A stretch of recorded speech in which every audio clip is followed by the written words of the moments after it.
Hi my dear student friends, this is Sunita from Department of CSE. Today I am going to explain the concept of thread life cycle for the second year CSE students. So already according to my previous discussion, already we know what is multi-threading. Multi-threading in Java is a process of executing multiple threads simultaneously or concurrently. So more number of threads, nothing but processes we are going to executing simultaneously. Okay, that is called multi-threading. So now we are going to discuss about what is thread.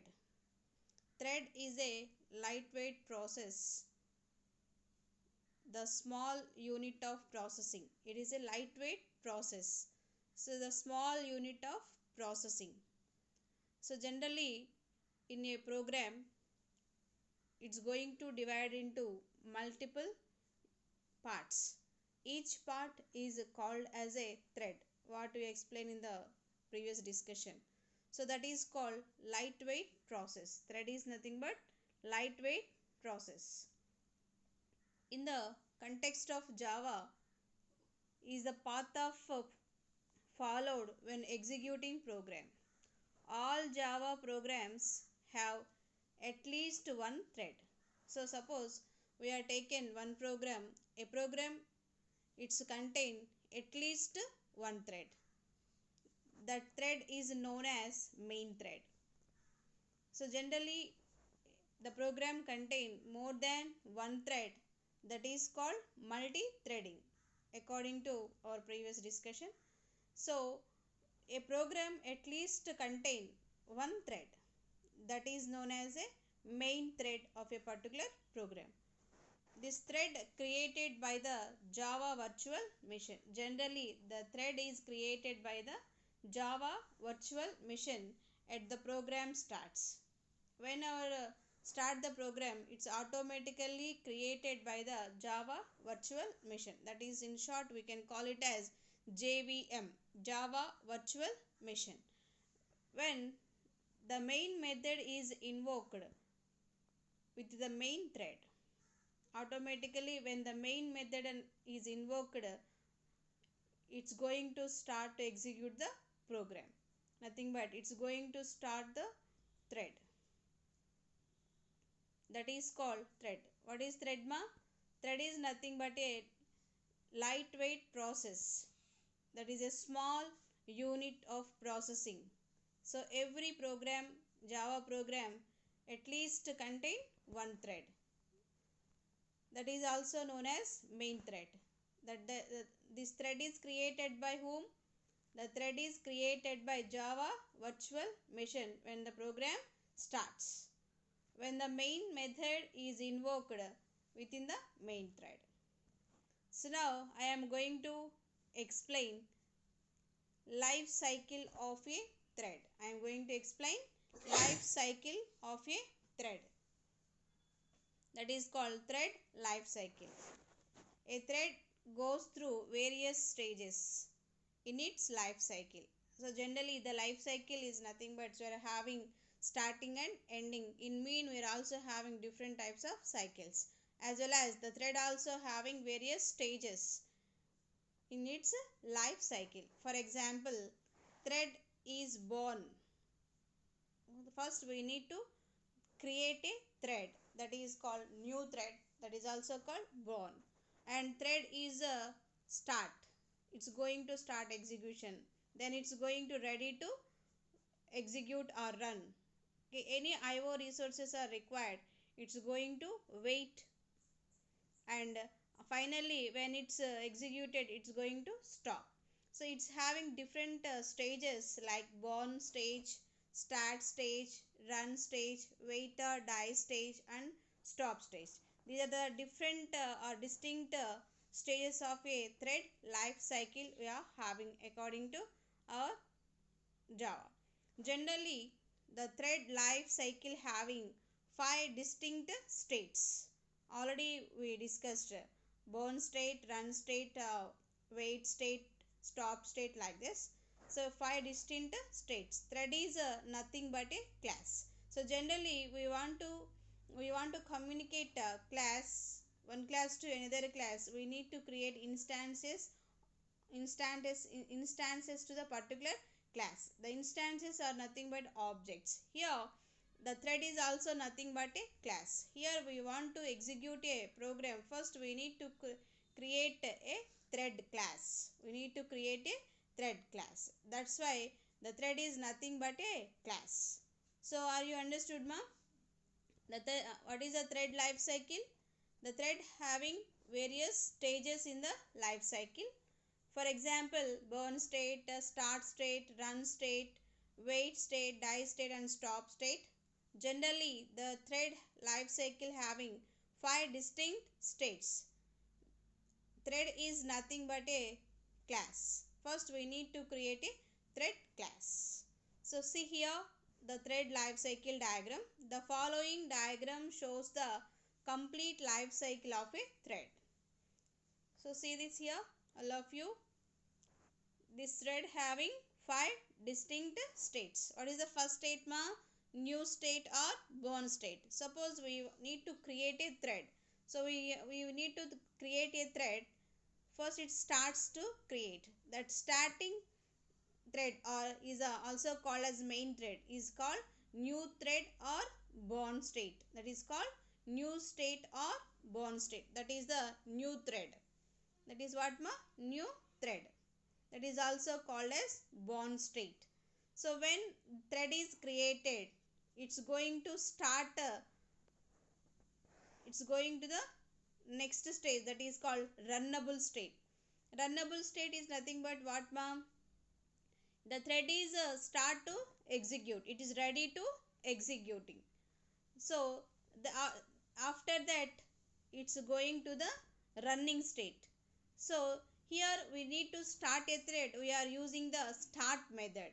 The thread contains how the thread is going to execute. The thread internally having number of methods or different types of methods. So already we know that. What is class? Class containing what, ma? Class containing different types of methods, objects and interfaces. As you understood according to previous lecture, or you remember that. As well as the thread also having different types of methods. We need to start a thread. We are using start method. So we want to run a thread. We are using run method. So after here the OS is available. The operating system, the processor is available to execute a particular thread. So from this runnable state, it's going to the running state. Here the thread is going to execute by using run method. So without any interruptions is not occurred, automatically it will end its execution. The thread execute without any interruption. If the interruption is occurred or any problem is occurred, otherwise the CPU is waiting for IO resources. Suppose it is waiting for input output resources or memory, whatever it may be, then it will wait some time. So after in this gap it will go for waiting or block state. When the resources is required, automatically the thread is going to the sleep or waiting state. Sleep or waiting state, that is also called blocked state. So here we are using sleep method and wait method. Here we are using sleep method and wait method. So when the resources are available after some time, automatically the CPU executes a particular thread. It will go to the running state, then it will execute. After it will finishing its execution, so it will go for dead state or terminated state. When it will waiting for some IO resources, automatically the thread is going to be terminated. So here we are seeing this arrow. This is association. So from new state it will directly having the link with the dead state. There is nothing but if any exceptions are having in a thread, it's automatically terminated. The thread is automatically terminated. So without any exceptions, it's going to start its execution because the processor is ready to execute a particular thread. So when the processor is available, so automatically it will running. The thread is going to be running with the help of run method. So when the IO resources are occurred, it will going to, the thread is going to be waiting state or blocked state. So that is also we are using sleep method or waiting method. So without any interruption, so directly the thread is going to execute. End of the execution. Then it will going to terminate. So when until the CPU is available, so it is in the waiting state or blocked state. So these are the 5 states in a particular thread life cycle. So we need to create a objects in a thread life cycle. We want to create an object. So we are using the syntax like thread. Thread is nothing but what ma? Thread is nothing but class. So that is the class name. Means thread name. Thread name T is equal to new thread. So that is used, this method is used to create a thread object. So next T dot start means what ma? Start method. We are going to execute a particular thread. We are using T dot start method. So T dot run method. We want to running a particular thread. We are using T dot run method. So if he is waiting for some IO resources, that will automatically take T dot sleep or T dot wait method. So all above these methods are of thread class. Is all methods are in the particular thread class. So this is the life cycle of a thread. We are having how many states ma? We are having 5 states. What are those? New state, that is also called burn state, then runnable state, running state, waiting or blocked state, or dead or terminated state. So here come to the point, new state. So what is the new state? A new thread begins its life cycle in the new state. So it remains in the state until the program starts the thread. It is also referred to as born state. So that is called new state. So a new thread begins its life cycle in the new state. It remains in the state until the program starts thread. It is also referred to as born state. So how much time it will stay in a particular new state? When it's going to start the program execution until it will remains in the particular new state or born state. So what is the second one ma? Runnable state.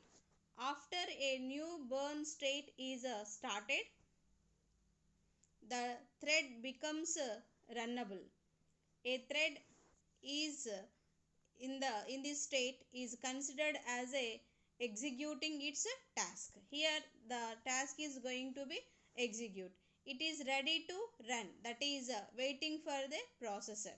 CPU ready, it is moved to the running state. When the CPU is available, sometimes CPU is busy, sometimes CPU is busy. So until this it will waiting in a particular runnable state. When the CPU is available, it is ready to run a particular thread in a running state. So third stage is a running state.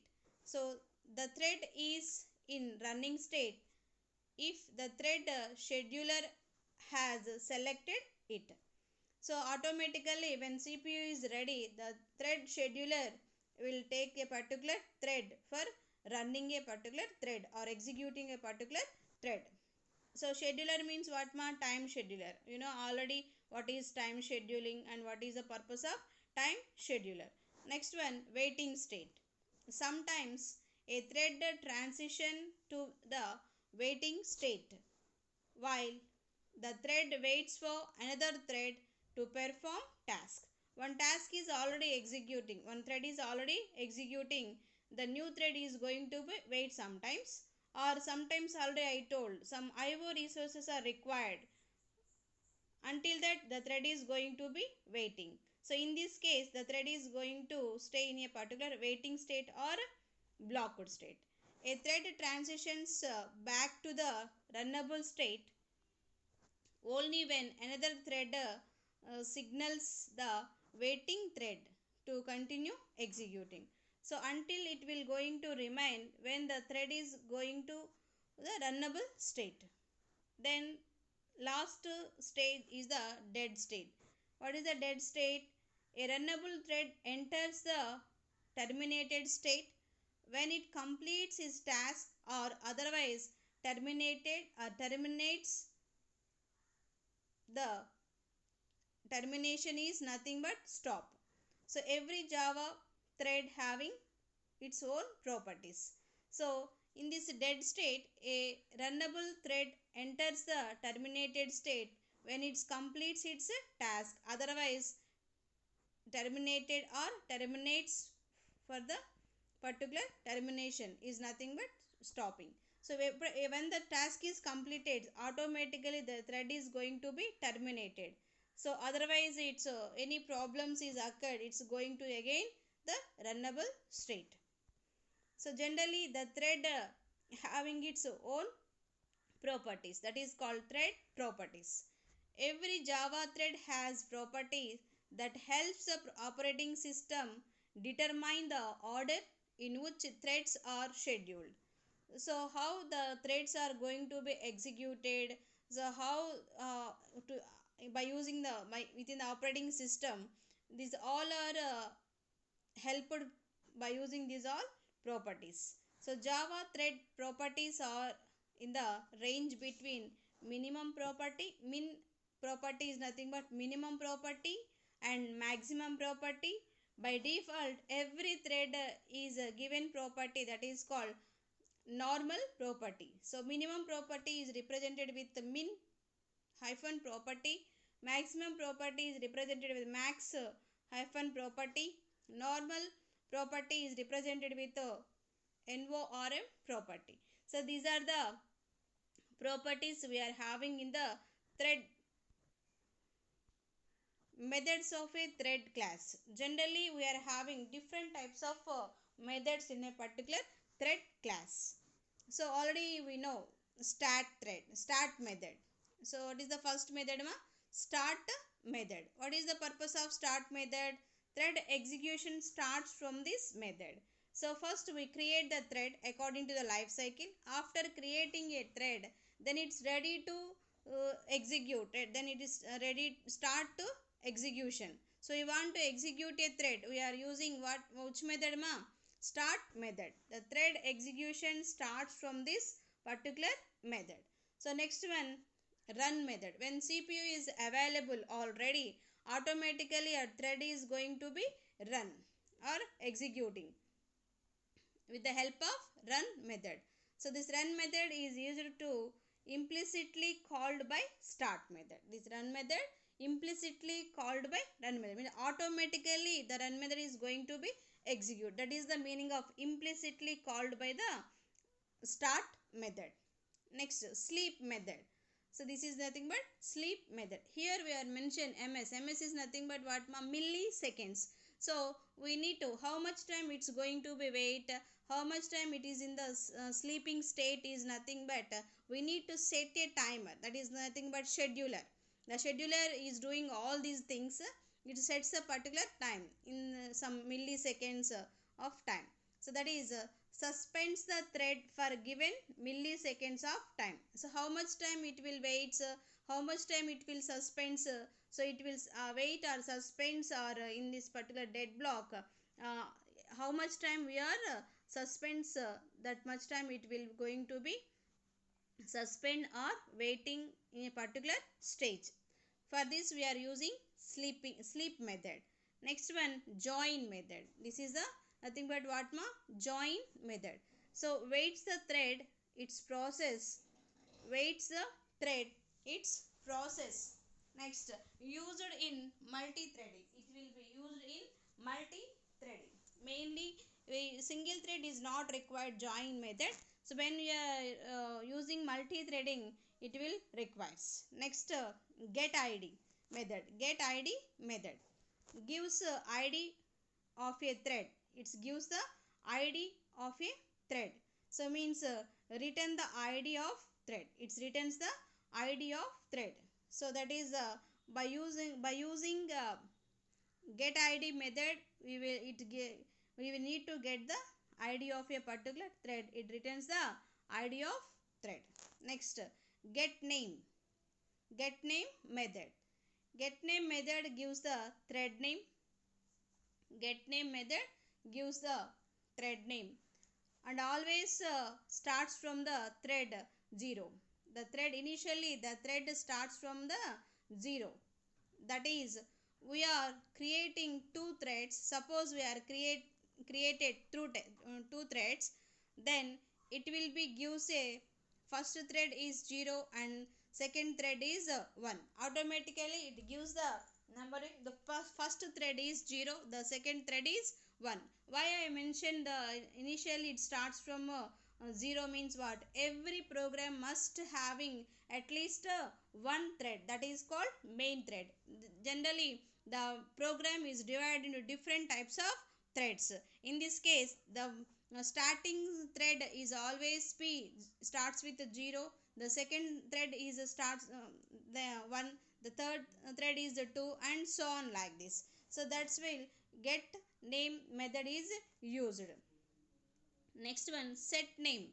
Set name is nothing but, that is nothing but, name is nothing but what ma? String. String is nothing but what? Collection of characters, whatever it may, already we know that. Here we are mentioned the string in this particular method. We are not put it empty. Set name. So thread name will be replaced with the given string. So we want to replace a given string with the help of set name. Thread name will be replaced with the given string. Next, get property. So get property means what ma? So property values ranges from 1 to 10. Generally the property values range from 1 to 10. So we need to set the ranges to the particular properties. That's why we are using get property method. So already we discussed in the above how many types of properties are having in a Java thread. So we are having three types of properties. What are those ma? Mean property, normal property, and maximum property. So minimum property is starts with 1. So minimum property is starts with 1. Next, normal property is set with 5. What is the range of normal property? Is set with 5. So it is a default property. Normal property is nothing but a default property. So we are not mentioning anything. It's automatically take the range 5. That is called default property. So maximum property range is 10. Maximum property range is what ma? 10. So generally we are having the property values range from 1 to 10. Minimum property is what ma? 1. Normal property is what ma? 5. Maximum property is what ma? 10. So this is the we need to get these all properties. We are using get property method. So next, set property. Set property is nothing but, here we need to set a property. So that is a 10. Suppose we are given, that is set property of 10. So automatically set the property. We want to set a property, we are using the set property method. So like this we need to use. What is this? Set property of 10. How much we need to set, that will be put in a particular bracket, parenthesis. That is called set property method. In Java thread life cycle, we are having this type of different types of thread methods or methods of thread class. So here the Java thread class contains different types of methods. While using these all methods, the thread is going to be created or started or executing and terminating. So every process is from starting to terminating we are having we are using different types of methods. These all methods are called methods of thread class. So what are the methods of thread class we are having ma? Start method, run method, sleep method, join method, get id method, get name, set name, get property and set property. So these are the all methods we are using in a particular thread class. What are the thread properties? We are having three types of thread properties we are having. These are ranging between 1 to 10. So what are those names? Minimum property, maximum property and normal property. So here I will ask some questions to you. What is multi-threading ma? So multi-threading in Java is a process of executing multiple threads simultaneously or concurrently. What is thread? Thread is a lightweight process. It is a small unit of processing. So in the current of context of Java is the path followed when executing a program. So in all Java programs have at least one thread known as main thread, which is created by the Java virtual machine at the program starts when the main method is invoked with the main thread. So what is thread life cycle? The thread goes through various stages in its life cycles. How many stages ma? 5 stages. So what are those according to this? So in this diagram, new state or is also called burn state, runnable state, running state, waiting state or blocked state or dead state or terminated state. So these are the 5 states we are having in the thread life cycle. To start a thread, which method we are using? T dot start method. T means thread. So we want to run a thread, we are using T dot run method. So any interruption is occurred or the thread is waiting for any IO request, it will automatically go for T dot sleep or T dot wait. Above all these methods are of in the thread class. We are having different types of thread classes in Java. So this is a thread. Generally thread is what ma? Thread is nothing but a class. So that is first we need to start a thread. We want to execute a thread. First we need to create a thread class. We need to create a thread class. Then we can start to executing a thread. When the CPU is available, the thread is going to running with the help of run method. So then it will be execute. Any interruption is occurred, it will wait for some time. So after waiting, it will go and execute. It will go and execute. So otherwise then it will be terminated. So these all are the cyclic process of thread life cycle. So hope you friends are you understood what. So what is thread? What is thread life cycle? What are the properties of thread? What are the thread what are the methods we are using in the thread class? Hope you all understood. So thank you one and all.